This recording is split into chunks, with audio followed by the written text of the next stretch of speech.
나는 이 순간의 제주를 사랑한다. 내가 살고 있는 제주섬의 사람들과 문화, 한라산을 보듬은 제주의 풍광들을 사랑한다. 여행객의 발길이 머무는 이 싱그러운 섬 제주에 살고 있다는 자체가 나에게는 행복이다.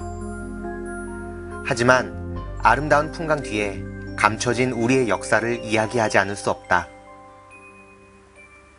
참으로 믿기지 않지만 시원한 물줄기가 흘러내리는 폭포, 세계 자연유산 일출봉 등 관광지로 유명한 곳곳이 제주 4.3 사건 당시 제주도민들이 희생되었던 학살터라 한다. 나의 할아버지는 여러분이 첫 발을 내딛는 제주국제공항 활주로에서 수많은 제주도민들과 함께 희생되었다. 아버지는 날마다 제주공항 4.3 유해 발굴 현장에서 할아버지의 시신을 찾아 헤맸다. 하지만 나는 지난 역사를 왜 다시 들추는지 이해하지 못했다. 교과서 속에만 있는 제주 4.3 사건이 나와는 무관한 역사로만 알았다. 그러나 나의 의지와는 관계없이 여전히 현재 진행형이다.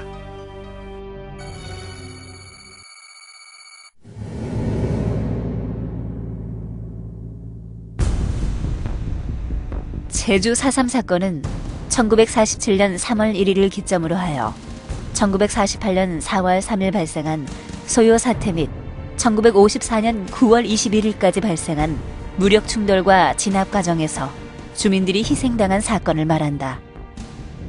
당시 한국을 통치하던 미 군정은 강력한 진압작전을 펼쳤고 4.3 사건이 완전히 종식되는 1954년 9월까지 7년 7개월 동안 3만여 명에 이르는 제주도민들이 희생되었다. 특히 대한민국 정부 수립 이후인 1948년 11월부터 4개월 동안 군경토벌대에 의한 이른바 초토화 작전으로 중산간 마을 95%가 불탔고 무고한 사람들이 제주 전 지역에서 집단적으로 희생되는 참혹한 상황이 발생했다. 제주도 역사가 시작된 이래 공권력에 의한 전무후무한 희생을 몰고 온 한국 현대사의 가장 비극적인 사건인 것이다. 그렇다면 왜 이렇게 참혹한 사건이 발생한 것일까? 정부에서 발간한 4.3 진상조사 보고서는 1947년 3월 1일에 발생했던 3.1절 발포 사건이 4.3으로 가는 도화선이 됐다고 기록하고 있다. 이날 자주 독립국가 건설을 요구하는 주민들의 시가 행진에서 경찰의 오인 발포로 주민 6명이 희생됐다.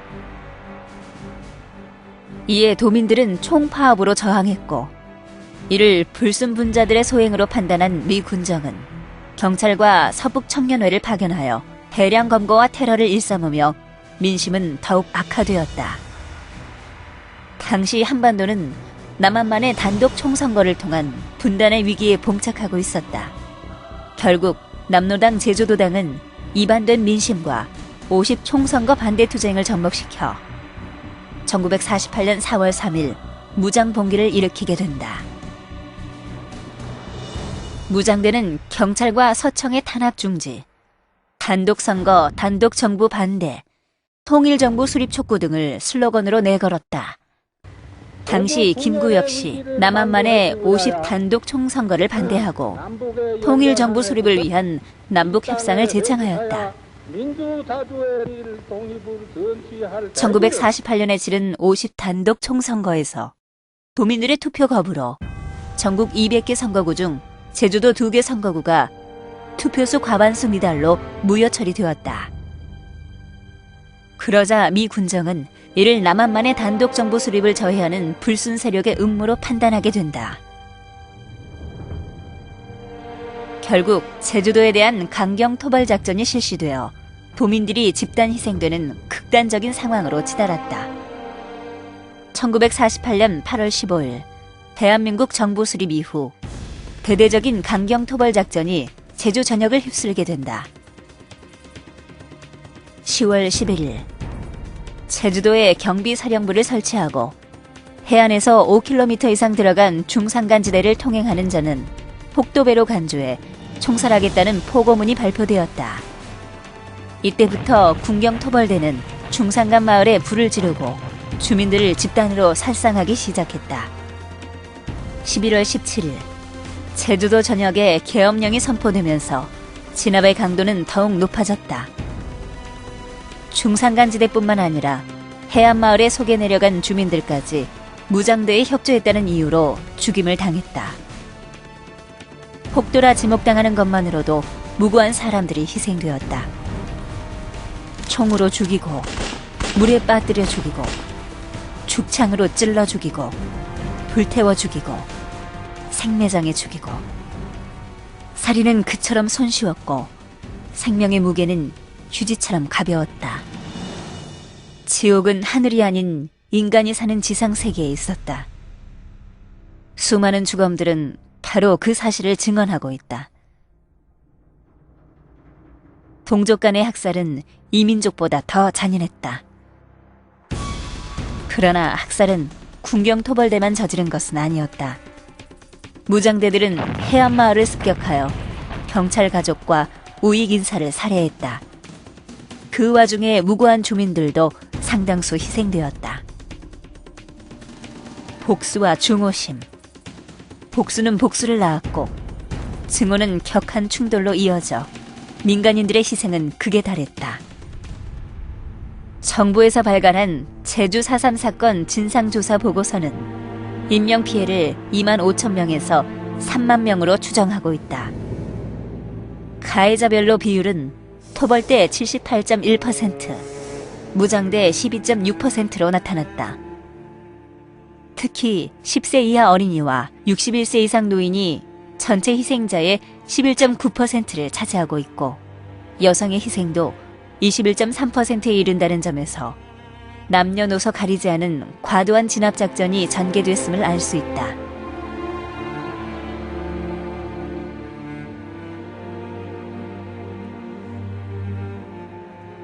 남자들, 여자들, 아이들,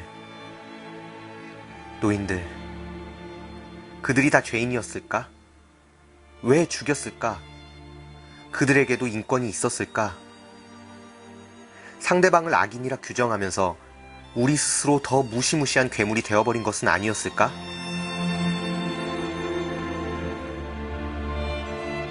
그렇게 더할 수 없이 참혹한 희생을 치렀음에도 4.3 사건 이후 희생자 가족들은 연좌제에 의해 감시당하고 사회활동을 제약받았다. 당시에 희생됐다는 이유 하나만으로 그 유족들에게까지 엄청난 상처가 대물림되었던 것이다.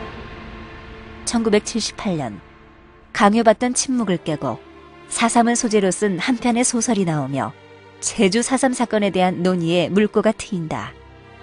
이후 1987년 민주화 운동과 함께 본격적인 진상규명 운동이 시작된다.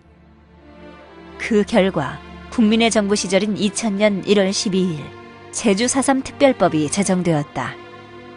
4.3 특별법에 따라 국무총리실 산하 위원회가 구성돼 정부 차원의 진상규명 작업이 진행되었고 제주 4.3 사건 진상조사 보고서가 공식 확정되었다.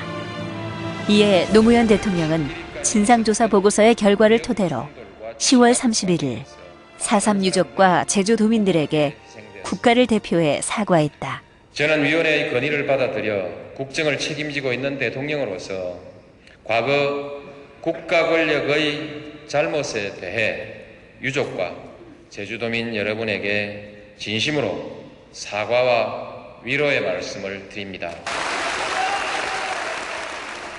대통령의 과거사 관련 사과는 대한민국 역사상 최초이자 대한민국이 인권국가로 거듭남을 만방에 선언한 역사적 사건이기도 하다. 그리고 2014년 1월 17일 안정행정부는 각종 기념일 등에 관한 규정을 개정, 4.3 희생자 추념일을 국가기념일로 지정하는 입법 예고를 시행했다. 매년 4월 3일 제주 사람들만의 행사로 치러졌던 위령제가 대한민국 정부가 주관하는 국가기념일로 정식 지정된 것이다. 2015년 10월 31일에는 동강마을 4.3길 개통식이 있었다. 제주 4.3 사건 당시 중산간 마을 초대 피해 지역이었던 서귀포시 안덕면 동강마을의 평화를 염원하는 4.3길이 만들어진 것이다. 4.3길을 통해 국민 화합과 4.3의 미래 가치를 영원히 이어갈 것이다.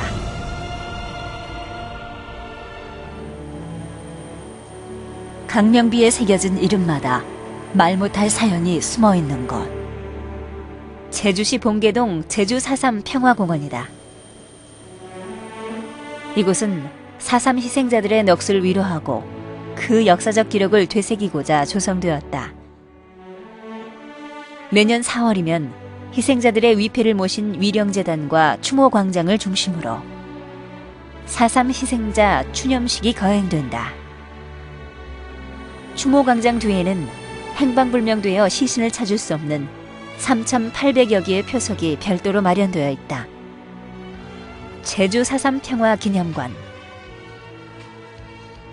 전시실 입구인 역사의 터널을 지나면 제 이름을 갖지 못한 제주 4.3을 상징하는 백비가 놓여 있다.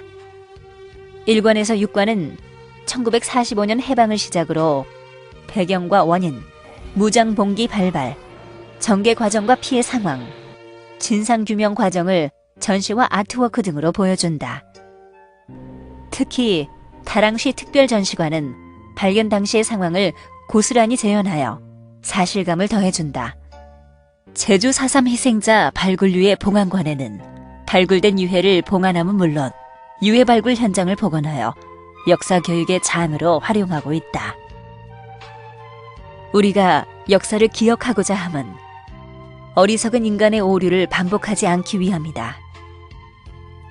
평화와 인권의 성지에서 숨막히던 그날을 기억하며 되새겨야 하는 이유다. 제주 4.3 사건은 수많은 죽음과 아픔을 남기고 끝났다. 제주 4.3 사건 희생자 위령제는 매년 치러지지만 진정 유족들의 마음은 치유된 것일까?